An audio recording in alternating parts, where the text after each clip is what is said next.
Aging. This is a topic that literally affects everyone. But what if there was a revolutionary solution? The answer? Stem cells. Stem cells are basically our fountain of youth. This is what maintains our body's reparative, regenerative abilities. As we age, every cell breaks down and needs to be replaced, and what replaces it is the stem cells. By using stem cells, a company has developed a special growth factor complex that heals our cells and slows down the appearance of the aging process.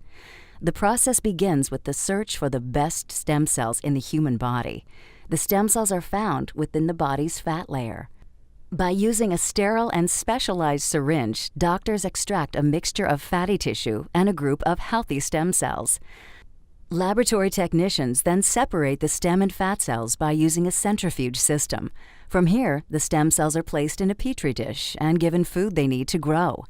As the cells grow, they multiply quickly, filling in any gaps or holes. This is very similar to how the body heals wounds. During this phase, the stem cells release a chemical signal, or what is called a growth factor. Growth factors are the cell's language.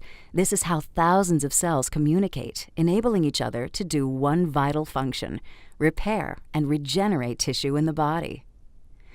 Growth factors are the critical ingredient used in a revolutionary youth-enhancing system developed by a global leader in this technology. The company is Geneos. The state-of-the-art product is Luminesce. Stem cell technology is very important to medicine and to the cosmetic industry because it's allowing us to deliver to the body exactly the same growth factors, the same signals that it needs to repair and regenerate the tissues. When Luminesce is applied to your skin, it's like the same process that the stem cells go through in the petri dish. Growth factors in the Luminesce products talk to your body's cells. The result? A healthier, much younger, better-looking you. Wouldn't it be cool if someone took a global leader in anti-aging and broke the mold? If someone took our best-selling products, backed with science, and kept its DNA, evolved it into everything any health product could dream